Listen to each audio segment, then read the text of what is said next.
What's going on, everybody? It's Adam Ayala, your modern psychoanalytical relationship specialist. Today, we're going to be talking about sleep, how sleep works, and what you need to do to get a better night of sleep every night of your life. If you like what you learn here, like and subscribe. Join my Facebook group if you want to have some instant access to me daily. And if you're in the Orlando area and want to work with me in my office or want to work with me remotely, if you're anywhere else in the world, information is down below.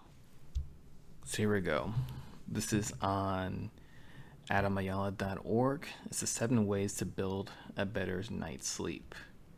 So our modern schedule, stacked on top of our stresses, reduced our ability to get a good night's sleep. So let's figure out what the new science has to say about how to get quality sleep every night your head hits the pillow. So let's talk about what happens when you don't get enough sleep. The science isn't completely in yet, and we don't know every reason why we need sleep and what happens to us when we don't get enough sleep.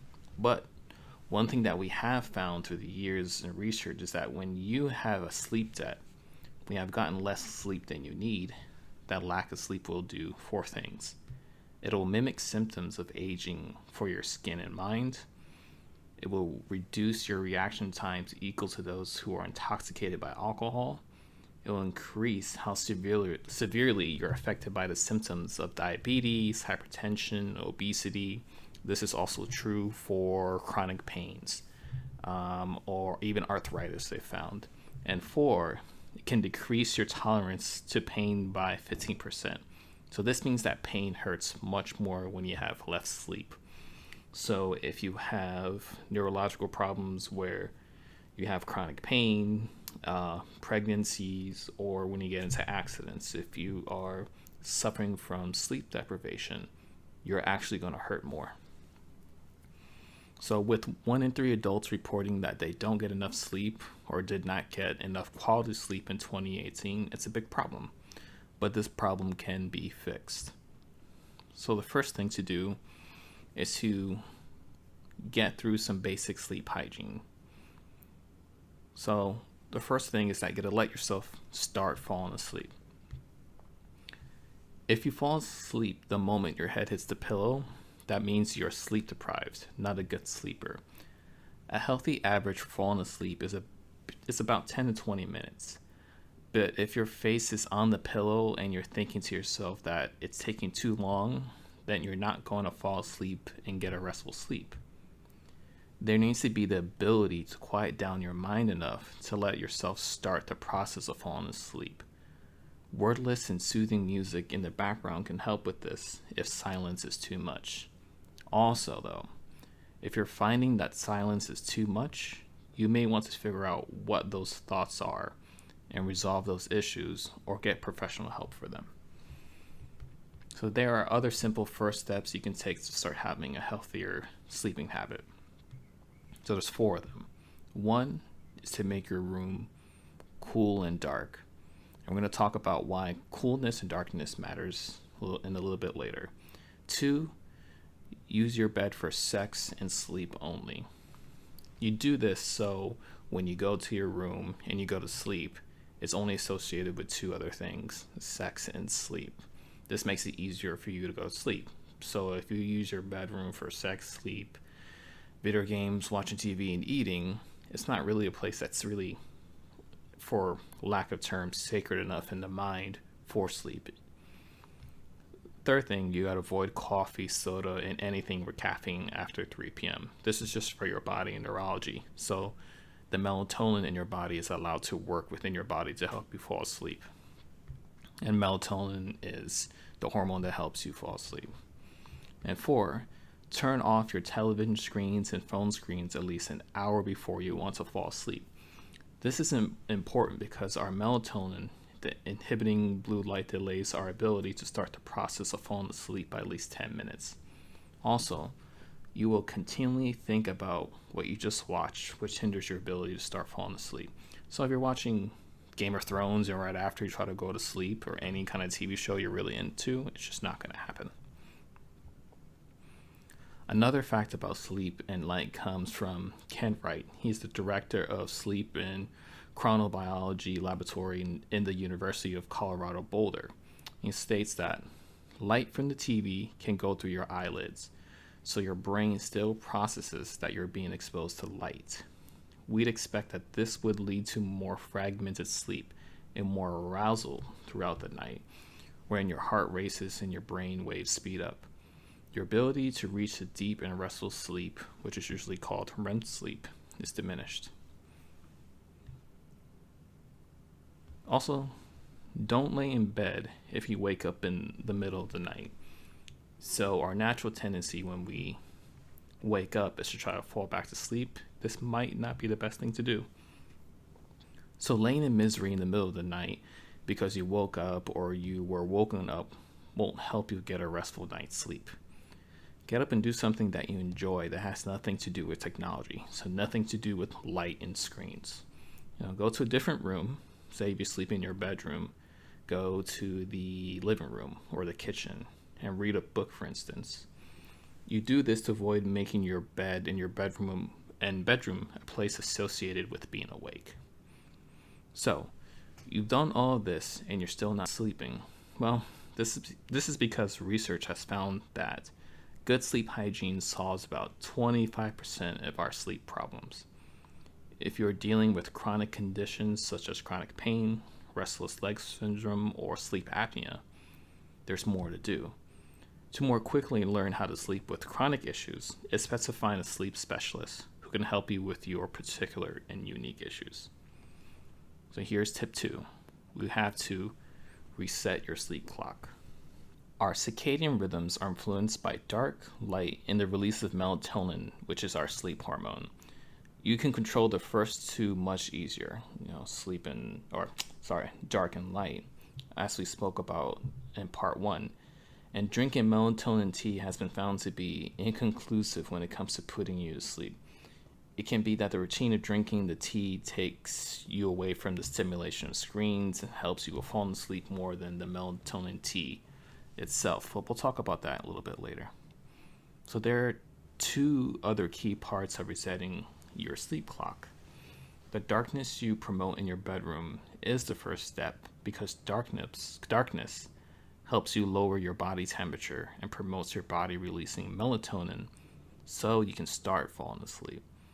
The second key part is having your room set up that natural sunlight can come into your bedroom during the morning. The sun's early morning light is found to help your body release melatonin earlier in the evening so you can fall asleep earlier. So if you wake up with the sun, if your schedule allows you to, your body will start to release melatonin later. So if you have the blackout sheets or curtains in your room, so you never get any natural sunlight, you may wake up at 9 a.m., say, right? But your body doesn't know when to release melatonin, so it might release it at 10 p.m. But if you wake up with the natural light and gain that natural light, your body will start to release the melatonin when the sun sets. So mattering where you live and the time of year, it'll start releasing it around 6 or 7 to 8 p.m., which helps you go to sleep earlier. So much research done by Dr. Wright has shown that those who go camping and have no technology with them start to naturally fall asleep from 1.4 to 2.6 hours earlier. This was because they were exposed to over 10 times more natural daylight than usual, so their sleep clocks were reset naturally. So what would you do for an extra 3 hours of restful sleep?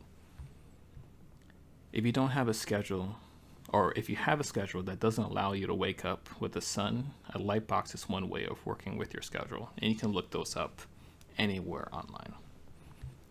So question 3, and I get this asked a lot. How long should you sleep? For every adult, it's 7 to 8 hours. Research has shown that adults who get more than 8 hours and less than 7 hours of sleep will consistently score lower in reasoning, problem solving, and verbal tests. And for those who sleep for 4 hours or less, consistently scored as if they were 10 years older than they actually were. Having too much sleep or having not enough sleep will cognitively and bodily impair you, and in the end can have ramifications on how long you live. So let's talk about point 4, and this is defeating insomnia. 100% of adults will be affected by some form of insomnia. You can't fall asleep no matter what, and you're wishing you could, and you're wondering when will you get the restful sleep you're so used to or are wishing for. So let's get into understanding what insomnia is. There's two parts. First part is that insomnia is part of our fear response, the fight, flight, or freeze. And from the evolutionary standpoint, insomnia is there to make sure you were safe at night in case an animal came to attack. This is not super helpful for us today. Point two is that it has been shown in just one study so far in 2016 that if you are deprived of your deeper REM sleep, so that's the rapid eye movement, right after a traumatic situation, then the symptoms of PTSD will be reduced. There isn't a good understanding of why this was found, and the theory is that if you don't fall asleep and go into your deep REM sleep right after the trauma, you won't consolidate these memories. But that makes assumptions about sleep that we don't know enough about yet. So something for you just to know. So insomnia usually starts because of an external problem in your life, such as problems at work, people being a pain in your life, and or internal problems. So these are our anxieties, depression, and stresses. This will lead to you laying in bed with a never-ending swirl of thoughts that keep you up. Here are some healthy habits to do when this is happening. So the first thing to do is to write down your worries. This is a practice of getting what's in your mind onto paper as to stop the infinite swirl of thoughts when you're just laying in bed. When they're on paper, it's easier for our mind to see that our worries are finite and not infinite. And two, read something that's not so entertaining. I talked about this before, but read a book that's fine, but not going to stimulate you to stay awake for 4 more hours since you're so intrigued by it. Everything you do is about quieting down your mind. There are 3 things not to do if you're suffering from insomnia. You don't sleep in longer, you don't take a nap to try to gain sleep, and you don't try to go to bed earlier. If you do these after having a sleepless night, you'll have damaged your sleep clock. Sleep is variable and won't happen the same time every night, but you have to be committed to your pattern. Go to sleep at the same time you always would. This will let you naturally get out of the cycle of insomnia. So these fixes for insomnia and sleeping better are unfortunately not a one-night fix or even a 5-day fix. It may take you up to a few weeks. But if you've been trying these and it's been 2 weeks, you might have to find more professional help. So I want to talk about melatonin for a second and talk about the major mistakes made with melatonin. So there's one major mistake made by those who would take melatonin supplements or tea. They would drink the tea or take the supplement when they want to fall asleep. But this is not how melatonin works. So when you take melatonin, it's like telling your body that the sun's set. So when your body starts to release melatonin, it's telling itself that sleep is a few hours away. If you take melatonin or drink that tea at 9:30, then you won't be primed for sleep until after 11 p.m. So the best practices with melatonin, so this is tea or supplements. So take melatonin when the sun sets. This will help you naturally fix your sleep cycle, but you have to also do everything else, such as turning off your television and phone. The general rule is to take melatonin about 3 hours before you want to start falling asleep. All right, let's talk about step 5. Sleep for your mental health. So we've talked a lot about our mind and our ability for reasoning being messed up when we don't sleep, but this also affects your mood. So those who are sleep deprived are angrier than what's normal for them. They have less resources to deal with stresses. They become frustrated more easily, have increased reactivity to negative emotions.